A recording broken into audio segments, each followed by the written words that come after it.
The Pokemon World Champions are the culmination of a year of dedicated players across the world competing to be the best. This year, 371 players made it to the world stage, where only one can be the 2025 Pokemon World Champion. But to get there, trainers need to surpass 3 grueling days of battle against one another. We're in for some of the most impressive battles of the circuit. Who will win it all? And which restricted duo will be crowned the Scarlet and Violet World Champions? Let's get right into the battles that determine the fates of these trainers. Welcome to Pokemon 2025 Worlds, an overview. Round 1 starts us with a match between Paul Ruiz and Eric Rios. Paul is using a Spell Tag, Shadow Rider, and a Choice Scarf Miraidon. He's also using an Urshifu Rapid Strike with a Focus Sash, with support from Clefairy, Whimsicott, and it wouldn't be a VGC tournament without him, Incineroar. Specifically, Rocky Helmet, Terra Water, Incineroar. It's a high-speed, high-special attack team with 3 supporting members. Notably, Fake Tears on Whimsicott can drop the special attack of the opponent before an either Astral Barrage or Electro Drift. Eric's team consists of the new Regulation I Ice Ride, with Leftovers and Leech Seed, surprisingly paired with a Koraidon with a Clear Amulet.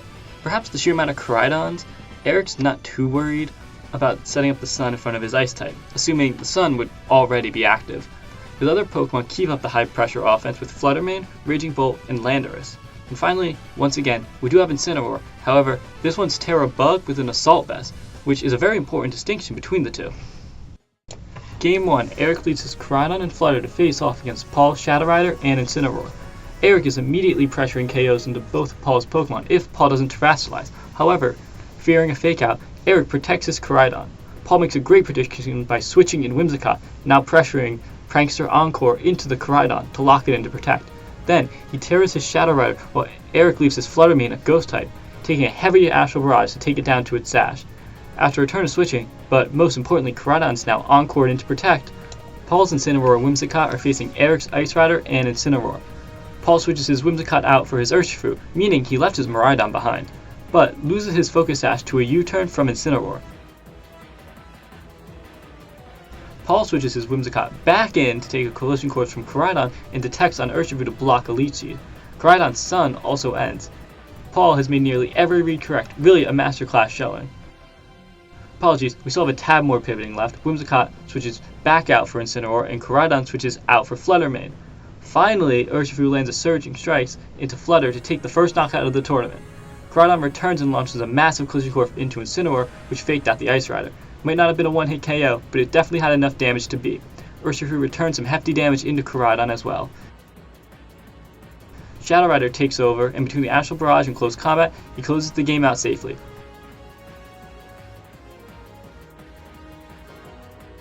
Although Eric won with 3 Pokemon, he made so many correct reads that got him into the ideal position to win. 1 or 2 incorrect plays, and he would have lost on the spot. Going into the next game, the big question is, will World Champion Miraidon make his first appearance? Game 2 opens with the same leads. Eric used the same opener, but Paul kept Incineroar in and tried to fake out the protecting Koraidon. Unlike last game, Koraidon is not threatened by an Encore to protect. Paul protects his Shadow Rider from Koraidon's Terrifier Flare Blitz and returns an Incineroar Flare Blitz into the 1 HP Flutter. Paul switches out his Calyrex for Clefairy, which takes a Flame Charge and a U-turn for its trouble. Koraidon gaining a speed boost means it's now faster than the Shadow Rider. And Incineroar is replaced by Raging Bolt, meaning Ice Rider was left behind this game. Incineroar drops to a Collision Course, Clefairy's Friend Guard, not enough to save it. Koraidon's Flare Blitz and Raging Bolt's Thunderbolt take out Clefairy, Urshifu's Sash, Shadow Rider, and Urshifu to win the game. Once again, Miraidon was left behind for 1 restricted apiece. Will they bring both restricteds to Game 3? Let's find out. For a 3rd time, the leads are the same. Paul tears his Shadow Rider and Eric tears his Koraidon, which gets faked out and Astral Barrage. Eric loses about 160% of his 2 Pokemon's total HP in 1 turn. He then taunts Incineroar with his Flutter Mane, but Paul instead Flare Blitz Koraidon, who survives the attack, but can't use more than 1 Flare Blitz itself. Shadow Rider switches out into Clefairy.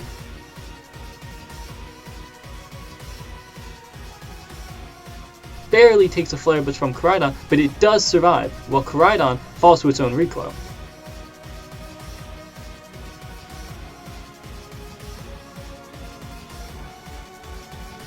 After a slow turn, Clefairy uses Follow Me to bait the Incineroar's U-turn and lives again at 1 HP, but most importantly, Sun ends once more, with no way to bring it back to buff this duo of Paradox past Mons. And Incineroar switches back in, and U-turns right back out, riveting gameplay. But Paul does lose both Mons, so Calyrex and Urshifu return to face down a 1 HP Flutter and a minimally damaged Bolt. Guess what? Incineroar switches back in, unfortunately for Eric, to no avail. Round 1 is won by the 2018 World Champion, Paul Ruiz. Absolutely brilliant match by Paul to show how to turn a poor matchup into a win by making difficult read after difficult read. An impressive start to open up the tournament. Round 2, we watch a restricted mirror of Mikhail Kelsch against Marco Silva. Mikhail's team is incredibly unique, or maybe not unique, but antique, bringing back some older strategies and a new one. Although his restricteds of Sash Shadow and Zamazenta are pretty standard, he also has an Assault Vest Qianpao, Choice Band Dragonite, Ogerpon Cornerstone, and finally, an always staple, a Moongus. Ruination Qianpao has picked up in popularity, acting as a support for both Zamazenta and Dragonite with Sword of Ruin, while of course still pressuring Sucker Punch into both Shadow Rider and Lunala. Marco has Life Orb Shadow Rider, which may put his Shadow Rider at a small disadvantage against the Sash, at least nearly always having the Terra itself. Zamazenta is a standard set, followed by an Ogerpon Hearthflame, Booster Energy Bolt, Assault Vest Rillaboom, and Welcome Back Incineroar. Marco has double Fake Out pressure, so there's a potential for a lot of switching back and forth between the Incineroar Rillaboom combo. Mikhail opens up with Zamazenta Shadow Rider, and Marco with his own Zamazenta and Rillaboom. We can see the speed interactions as Michael Zamazenta is faster than Marco's. Shadow Rider's Sash is vulnerable to the Rillaboom, and Zamazenta threatens a Wide Guard to block the Astral Barrage. Mikhail opens up with a double Protect, but Mikhail takes turn 2 in stride with a Terror Ghost Astral Barrage with no Wide Guard to block it, doing about 40% to each of Marco's Pokemon. That was immediately followed up with a Body Press from Mikhail's Zamazenta into Marco's, which lives in the red, and Marco's Zamazenta returns in full with its own Body Press. His Zamazenta is slightly more defensive, which means it also hits harder with Body Press, but that's at the cost of its speed, making it slower than Mikhail's. Finally, Rillaboom breaks the Sash with a U-turn, an explosive turn 2. Marco's Shadow Rider enters the field with a restricted mirror. Both players wide guard.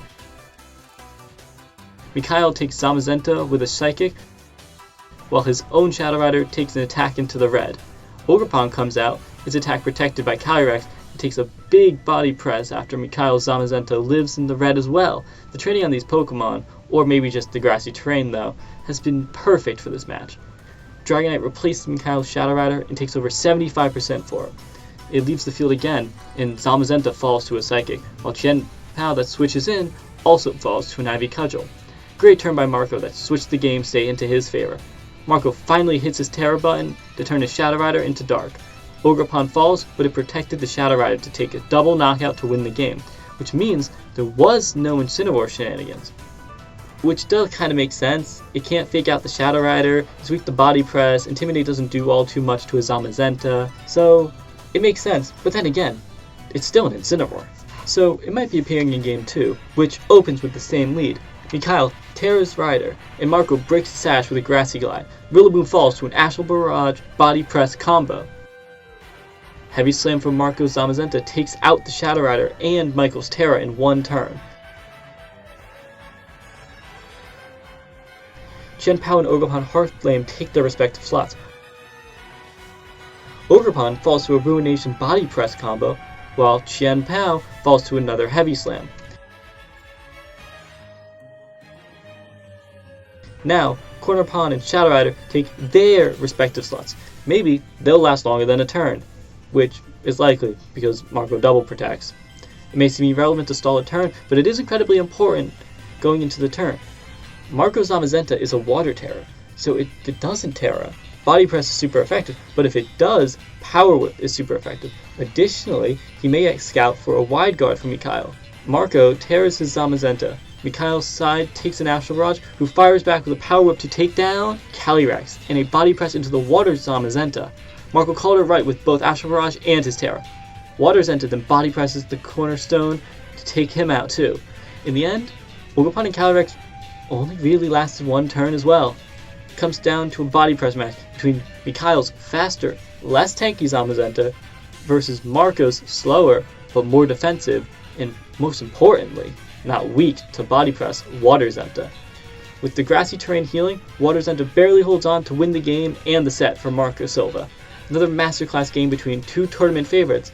The last game came down all the way to the last turn, where one change in either player's game plan may have won or lost in the game. Whether it was a wide guard, targeting, a Terra, all made a huge impact. And in the end, Marco made just enough right reads to win the set. Dream Game 3 is Christopher Hahn, whose team looks like Mikhail's and Marco's mashed together, facing off against reigning world champion Luca Ceribelli with his trusty Miraidon.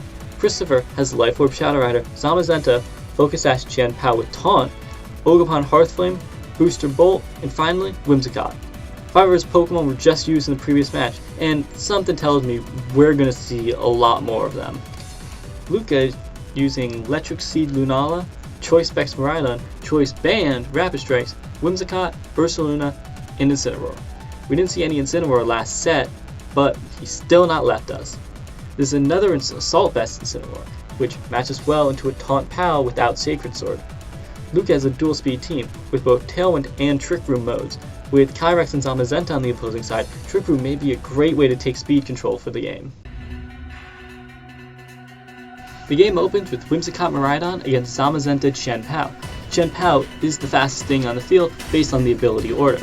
Zamazenta takes on the Dragon type to resist electric attacks from Miraidon, which still takes about 33% from a Volt Switch.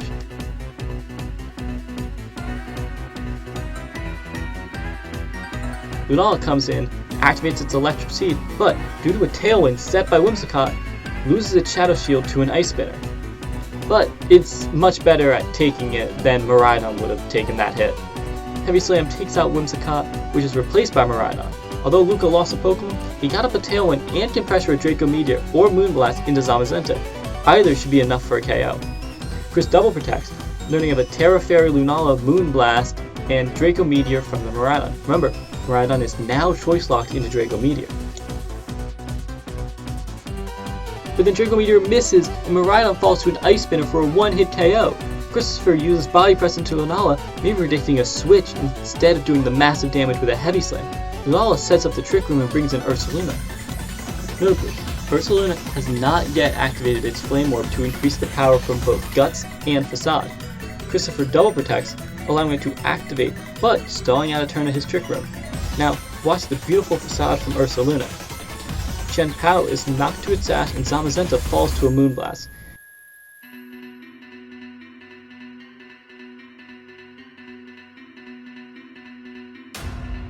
Chen Pao fires back with an Ice Spinner, but does not do nearly enough damage to get the KO from Burn. Another turn of double protect, and next turn Ursaluna protects, and Moonblast takes out Raging Bolt, meaning it's down to a 2-on-2. But with Trick Room ending, Christopher can cleanly take the last 2 knockouts and win Game 1.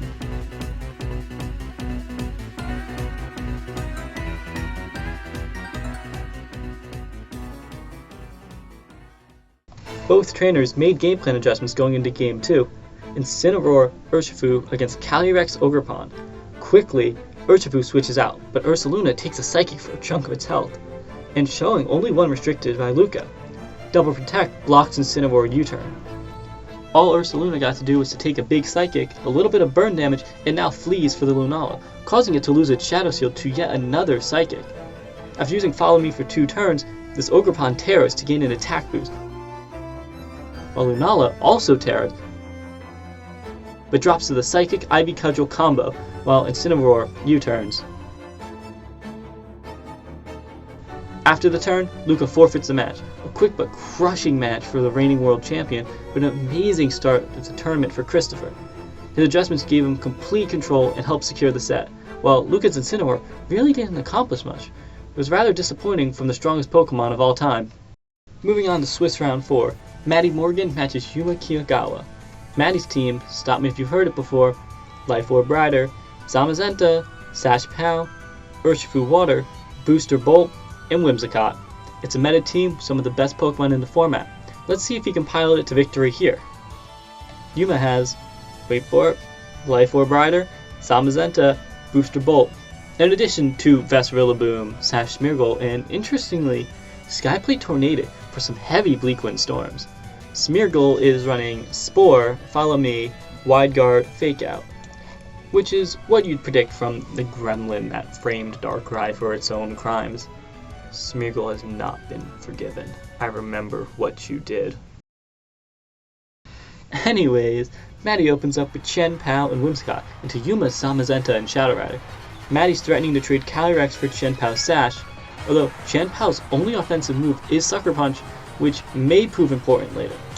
We get to learn that this Shadow Rider is faster than Chen Pao.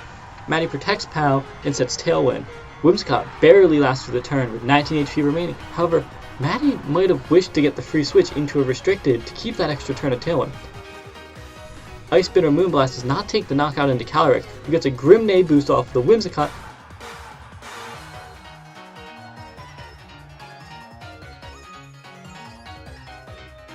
but falls to its own Life Orb. Zamazenta takes out Pao after its Sash was broken.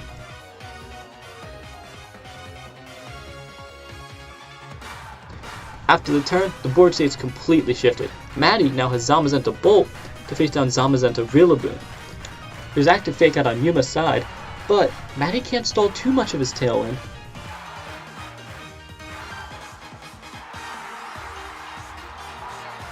The Fake Out goes into the non-protecting Zamazenta, and Yuma Zamazenta attacks the protecting Bolt. Neither player got the read entirely correct, but Mattie's likely content with the minimal damage she sustained. Yuma uses Fighting Terror on his Zamazenta, while Rillaboom is doubled up for the knockout.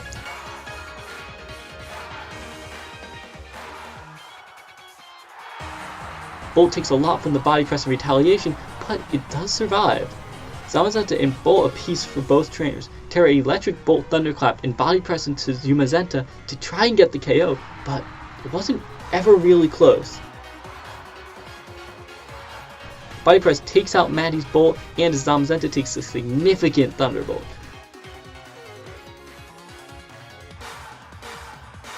Yuma closes the game, where he was more or less in control for the better part of it.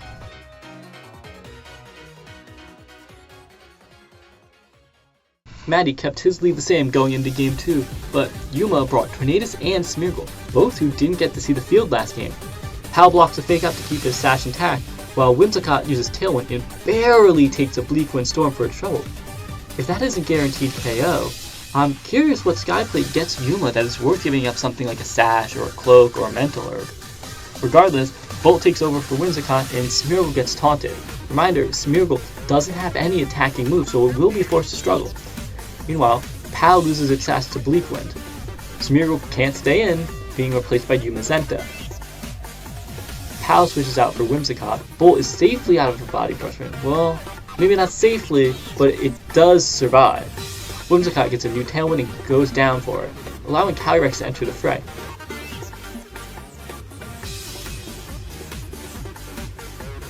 Mattie terrestrializes his Shadow Rider to Dark and sets up a substitute.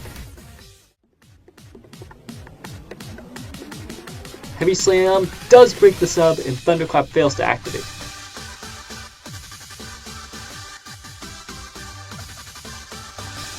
Thunderclap fails again, but Astral Barrage takes out Zamazenta and does a hefty damage into Tornadus. The Demon Smeargle returns and gets brought down to its Sash for getting off a Fake Out to let Tailwind get set up.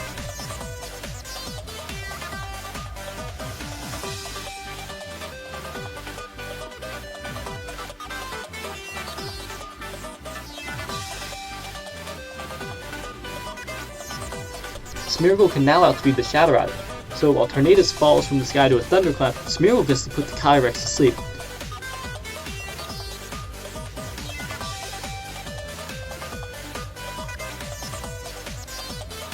Moody does drop his speed, which could change their interactions.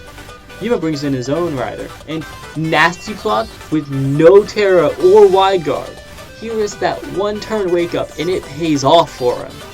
Mattie gets to wake up protect next turn, but loses the Bolt for it.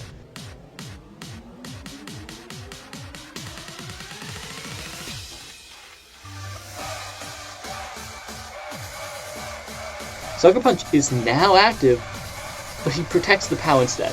Smeargle falls to a Psychic and the crowd cheers. Well, not really, but I do.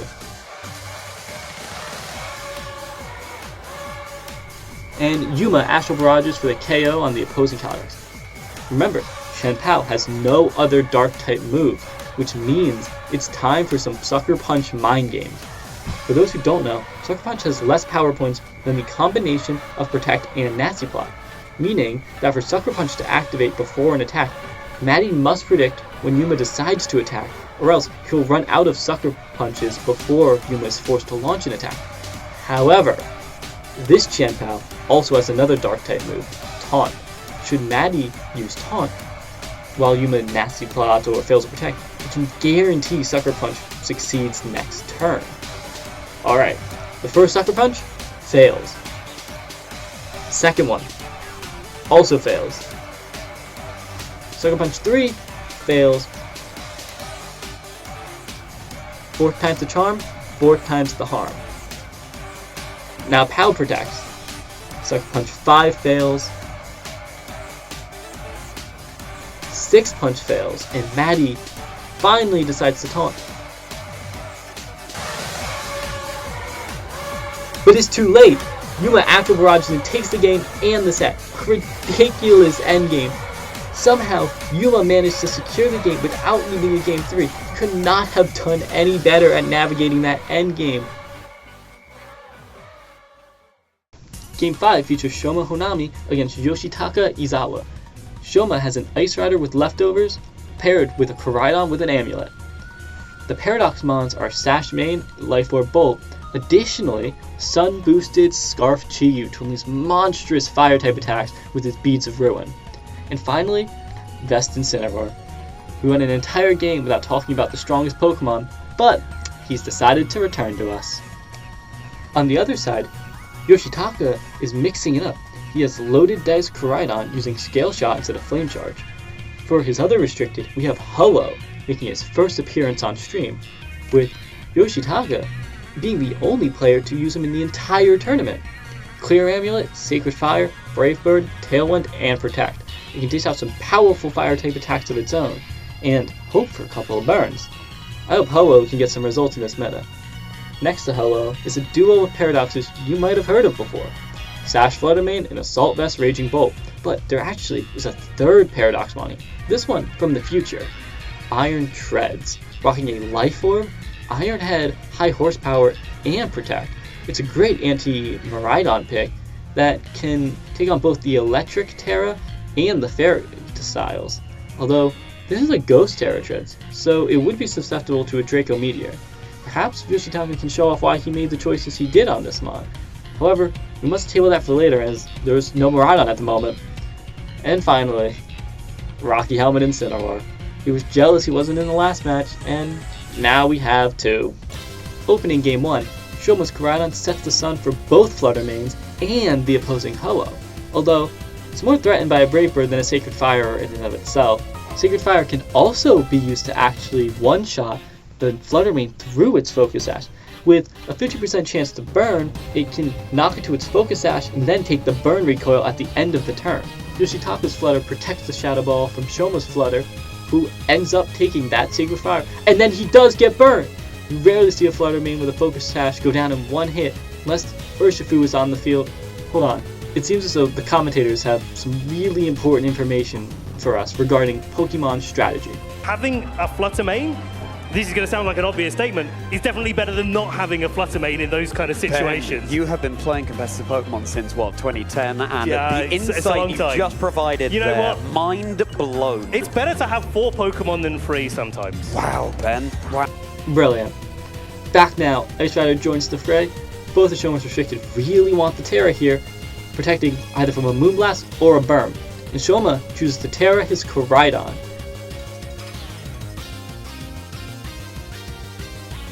Ice Rider takes a Moonblast, Flame Charge launches into Ho-Oh for minimal damage, and Ice Rider takes a Sacred Fire and goes down! Another thing you rarely see? Calyrex Ice Rider going from 100% to 0% in one turn. Shoma's last Pokemon, Raging Bolt, enters the field. Fluttermane blocks Koraidon. I promise you, it happened, you just can't see it behind Bolt's massive neck. and Ho-Oh does some chip damage with a neutral effective Brave Bird. Fluttermane taunts Caladon primarily to avoid the Thunderclap, and another Brave Bird brings Caladon down to 4 hit points. Incineroar switches in and takes out Caladon with his Rocky Helm, effectively ending the game in Yoshitaka's victory. If Ho-Oh keeps up this productivity, maybe Ho-Oh was restricted we gave up on far too quickly. But that is getting ahead of ourselves as we still got a Game 2 to watch. Shoma makes an adjustment to start with Ice Rider and Incineroar, while Yoshitaka was keen on the same game plan. Yoshitaka's Incineroar must have felt left out, so he brings in his own. But Shoma's Diva wants to be the only Incineroar on field, so it U-turns to bring in Raging Bolt. Ho-Oh gets a Brave Bird into Ice Rider, who fires back with a Glacial Lance. Neither Pokemon displaying overwhelming offense, but its damage that very well can be the difference between victory and defeat. Another Brave Bird, but it takes a Thunderbolt in kind and goes down.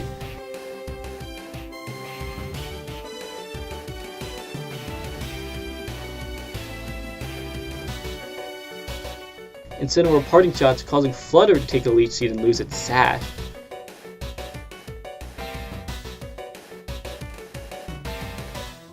Caladon replaces its fellow restricted. Well, first, Incineroar comes back in for Flutter.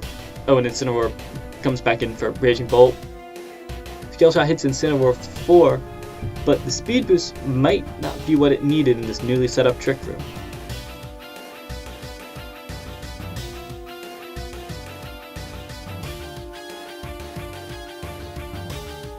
Ice Rider leaves its own Trick Room back for Bolt while the others get faked out, and Yoshitaka's Incineroar leaves for Fluttermane to fall to a Thunderbolt, but Raging Bolt also falls this turn.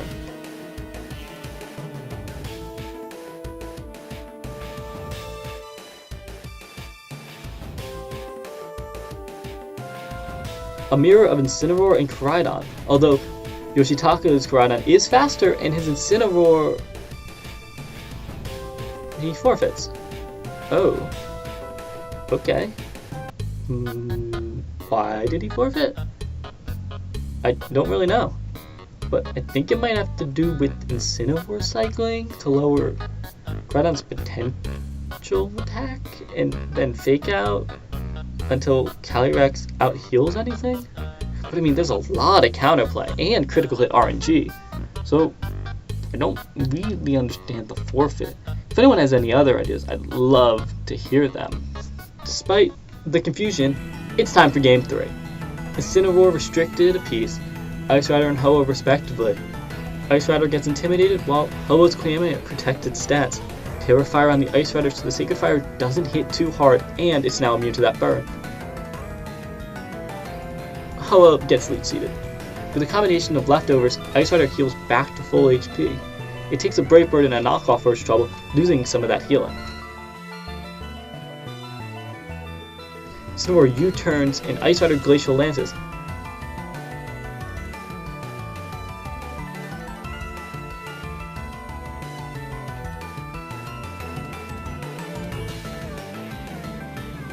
Ho-Oh switches into Bolt, gaining some of that regenerator HP, while Incineroar takes a heavy Thunderbolt and then parting shots for the Ho-Oh.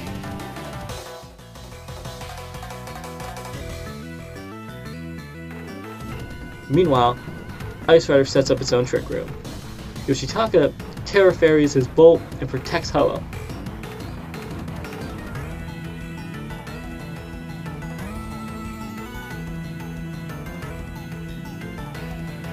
-2 Glacial Lance doesn't hit too hard into Bolt, and it fires a huge Draco Meteor to take down Shoma's Raging Bolt.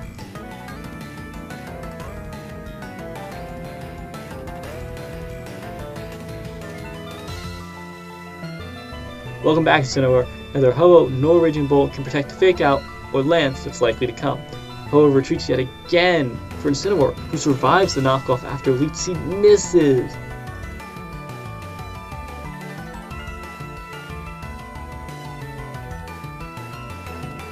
Draco Meteor hits the Ice Rider for an amount of damage for -2. Incineroar survives, meaning active Fake Out, but I don't think Yoshitaka is utilizing it offensively as he brings Caladon in faking out Calyrex and losing his Incineroar to a U-turn.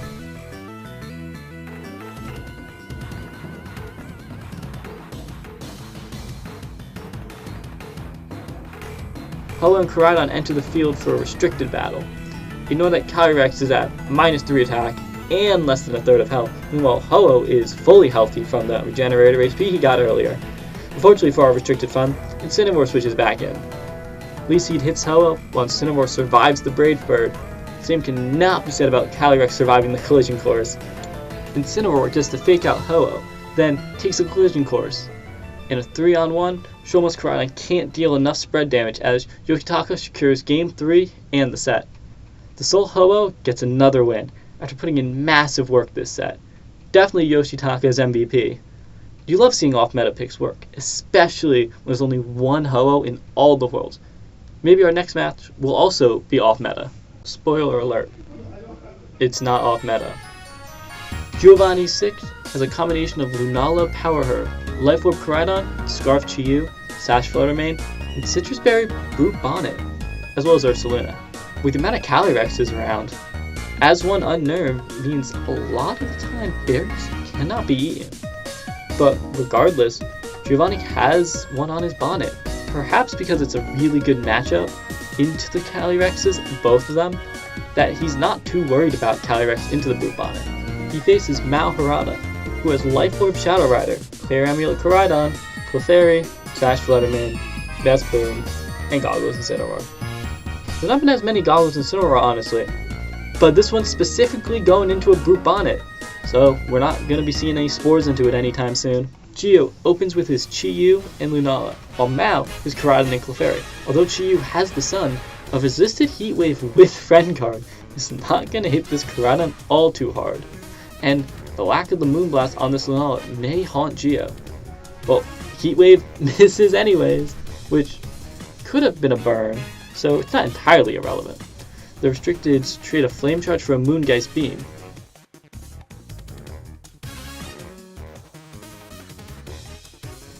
Turn 2 looks pretty similar to Turn 1, however this time Koraidon outspeeds Chi-Yu, and with a helping hand, it boosts the Flare Blitz, takes out the Chi-Yu in one hit. But Koraidon can't take the Moongeist Beam either.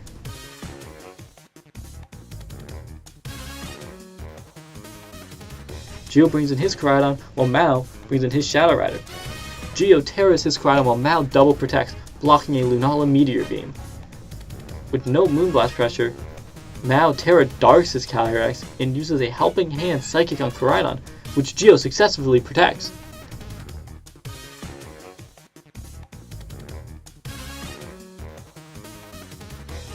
Clefairy takes a Moongeist Beam as punishment. It was a big risk leaving Lunala open to an Astral Barrage, but of course, Mao doesn't want to take the risk of a Wide Guard. Gio leaves his Lunala open again and switches in Fluttermane, and ends up losing 199% HP on his two Mons. Sun disappears and returns, so maybe Gio wanted to lose his Lunala, or at least was comfortable to, in order to bring back the Sun. Clefairy feints to a Moonblast, and Koraidon outspeeds the Shadow Rider to take a KO with Flare Blitz. That's an incredibly important speed interaction for next game. Mao's Flutter outspeeds or wins a speed tie, and takes Gio's with an Icy Wind. Koraidon fires back with a Flame Charge, breaking the Focus Sash, but the competing speed drop and speed increase won't allow the Koraidon to outspeed the Fluttermane, and Gio's Life Orb is doing consistent damage, so can it take a Shadow Ball? No, it cannot. Mao takes the first game with 1 HP left. Game 2 starts with 4 past Paradoxmon battle. 2 Koraidons, which you see Gio's Orichalcum Pulse activate first, and on Mao's side we have a Fluttermane, while Gio has his Brute Bonnet. Brute Bonnet is really threatened, but it's also a massive threat. That's why Gio opens with a Terra Water onto his Brute Bonnet.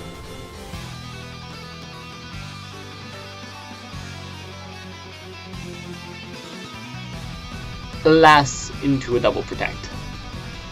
Without Moonblast on Fluttermane, Mao switches out for Incineroar, and then switches Koraidon into Rillaboom. Both these Pokemon are immune to Spore, being a Grass type and holding safety goggles. Mao gets a free double switch and now has Fake Out Pressure into a Koraidon without Protect available. Bonnet switches to Chi-Yu, which takes a big water hammer, but survives the attack.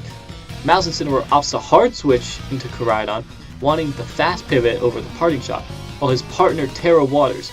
Both grass types this game have now become water types. Heat Wave misses the Koraidon again! Villaboom survives the double Heat Wave close combat and takes Chiyu out for it.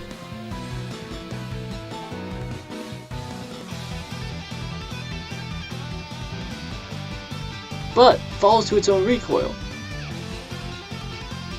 Brute Bonnet and Fluttermane return, while the sun takes away.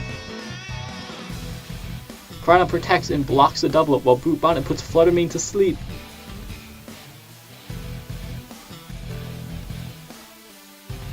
Geo switches out his Koraidon again for his Fluttermane, predicting a low kick and ready to set the sun back up later.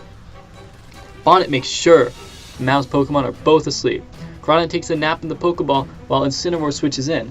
Fluttermane wakes up and gets to protect to block any damage, but now he switches his snoozing Koraidon back in for Fluttermane, resetting the sun, activating Photosynthesis on both Pokemon. Koraidon takes a Shadow Ball and a Flare Blitz, brings Fluttermane down to its Focus Sash.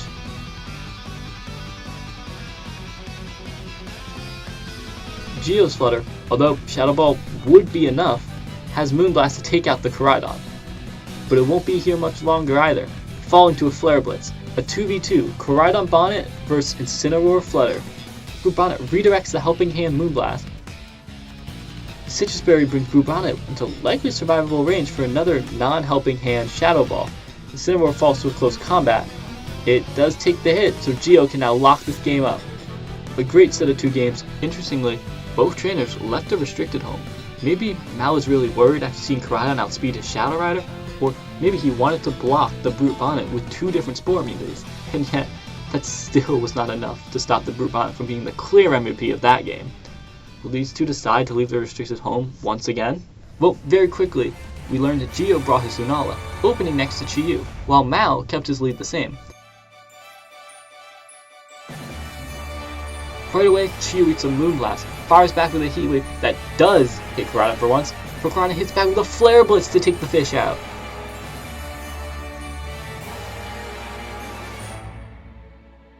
Finally, Moongaze Beam takes out Fluttermane, an incredibly offensive turn for both trainers, each taking one non-restricted apiece. Both trainers then switch in their remaining restricteds.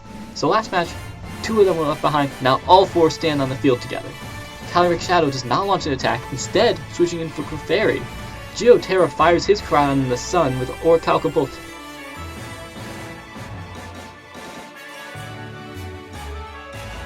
Takes out Clefairy right away, however Mao's Koraidon trips it with a low kick.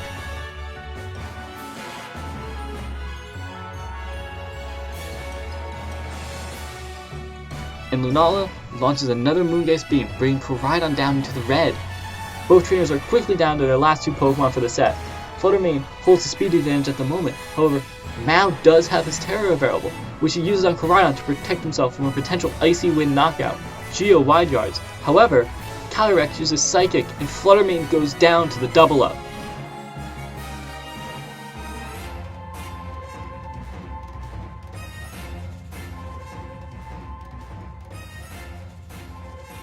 Geo concedes the game with a series of wide guards. Despite the extra turns at the end, this game was pretty much 3 turns with 5 quick knockouts and a pin Lunala.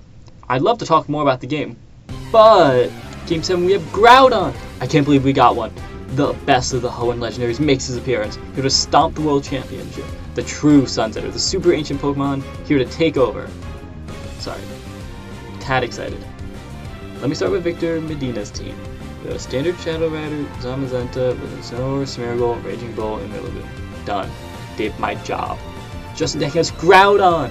Assault Vest Groudon with Heat Crash, Precipice Blades, High Horsepower, and Stone Edge for extra coverage and options. It's paired with a Citrus Berry, Leech Seeding, Imprisoning Ice Rider. It's a fun anti-Ice Rider set, which is why he can justify running that Citrus Berry, similar to how Geo's Group on it naturally has a good matchup into both riders. Groudon's Sun is here to support a Scarf Chiyu, a Sash Fluttermane, Life Orb Bolt, Covert Cloak Jumpluff for Sleep Powder. As an unbiased commentator, I would do my best to cheer for Groudon all game. Let's see how it fares today. Victor opens with Shadow Rider and Incineroar to match up against Raging Bolt and Chi-Yu. Intimidate doesn't matter too much into these dual special attackers. Calyrex protects from the Chi-Yu, but Incineroar does take minimal damage from the Heat Wave. It's followed up with a Thunderbolt into Incineroar, but it survives in the red. However, he gets paralyzed, but it does break through to Parting Shot the Chi-Yu and switch into Smeargle. Fake Out is active, so Justin switches his Chi-Yu for Jumpluff, who's immune to the Spore.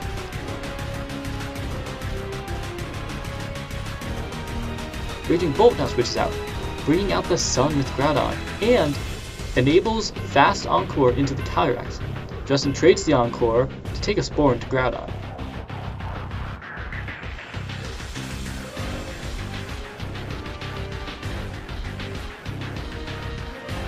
Calyrex switches out for Incineroar, which can intimidate the Groudon as it does not have a clear amulet, while Smeargle is encored into Spore. Smeargle gets a taste of its own medicine and falls asleep to a sleep powder. Flubber's and Jump Out takes the KO, and Incineroar falls to its own recoil.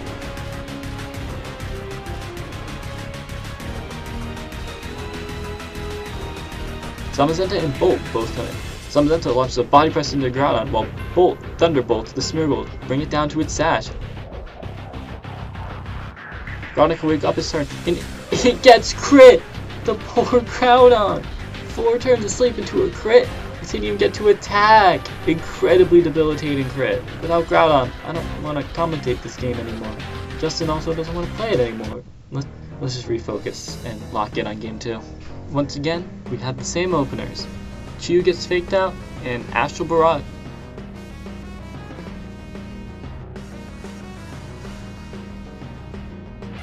KO's the Bolt. Not a critical hit? That shouldn't be possible. Modest Life Orb Calyrex max special attack should have one-shot Raging Bolt with 0 special defense. Regardless, Justin brings out Groudon. Chi-Yu switches out, removing the Beads of Ruin on the Groudon to survive the boost Astral Barrage. Another critical hit in the Groudon? Devastating for Justin. Justin and Groudon can't catch a break as Justin concedes the set. Sometimes the game just channels its power to make it incredibly difficult to win.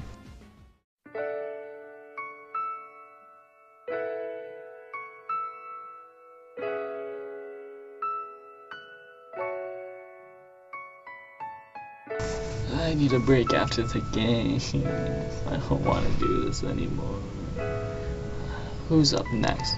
Oh, now it's time for the game that many of you may be watching for. Wolfe Glick versus Marcus Dion. Wolfe is using a combination of familiar faces. However, a big twist is the covert cloak on his Lunala. So no power or meteor beam, nor any sort of terrain boost. Its set is standard with Wide Guard, Trick Room, Moongaze Beam, and Moon Blast. Koraidon is the life orb that he won EUIC with. Additionally, he has a Sash Mane, Rocky Helmet of Moongus, Flame Orb of Saluna, and his best buddy Incineroar. Once again, it's another dual mode team with both Icy Wind for slow and a Trick Room for him being slow. His opponent, Marcus, has a clear amulet Ice Rider, so perhaps slightly more offensive than the Leech Seed variant, although it does still have Leech Seed. His other restricted is Assault Vest Miraidon with Snarl, which can function as support against Pokemon like Lunala or Shadow Rider. His Volcarona is holding an Electric Seed, but notably, no Rage Powder, opting for Flamethrower, Struggle Bug, Quiver Dance. He also has a Choice Scarf Annihilate, rocking Final Gambit. So they both really need to be careful that Annihilate's total HP. Making appearance is also Ogerpon Wellspring, who really lost his place in the restricted cycle, but it's still an excellent option to some key Pokemon like Kyogre and Urshifu Rapid Strikes, which actually neither have appeared on stream, I don't think. Last but not least, Incineroar with a Rocky Helmet, but no Fire-type attacks, so Wolfe's Amoonguss may breathe a little easier. Time to begin the match. Marcus opens with his Ice Rider and Incineroar. Even after the drop, close combat would still pick up the KO into Incineroar. Wolfe decides to switch in Ursaluna for his Koraidon, while Marcus Terra Fires his Koraidon. Lunala falls to a knockoff in Glacial Lance combo, and Ursaluna takes heavy damage on the switch-in, while Wolfe has done no damage himself. But at least the Flame Orb activates without Trick Room? Koraidon returns and gets revenge by close combat the Incineroar. And Ursaluna outspeeds Calyrex to take it out as well. In what would appear to be a devastating turn 1, Wolfe has now turned into a 3-2 lead. Marcus's last 2 Pokemon are Miraidon and Ogerpon. Ursaluna has about 1 turn left before Burn takes it out. Koraidon retreats again, removing any defense drops, while Mungus comes in and allows Ursaluna to launch a Facade and knock out the second restricted. With Koraidon back on the field, the game's conceded, with Wolfe taking the first game. You have to wonder if that first turn is calculated loss, or if he just really had to improvise and got that momentum back super fast to win the game. After that astonishing turn 1, both players decide to run back the same leads. This time, Incineroar switches out for Annihilate, who's immune to the close combat. Lunala tries to block an Astral Barrage, but gets hit by a Leech Seed in turn, losing its Shadow Shield. Scarf Final Gambit is now a scary option into Koraidon, but Wolfe tears Koraidon in its face while Lunala falls to a Shadow Claw. Wolfe isn't falling behind either though, as Ice Rider can't take the Flare Blitz. With Annihilate blocked into Shadow Claw, it may have to switch if it wants any meaningful damage. Amoonguss and Incineroar enter, intimidating Koraidon once again. Now he potentially wants to switch out as well. But Annihilate switches out first for Miraidon, while Koraidon leaves once again for Ursaluna. Additionally, Incineroar tears into water, but fails to taunt the protecting Amoonguss. Flame Orb is active, with Ursaluna at full health. Incineroar leaves for Annihilate again, while Miraidon Volt switches out, bringing Incineroar back in, dropping Intimidate into the Ursaluna, which allows it to survive the hit.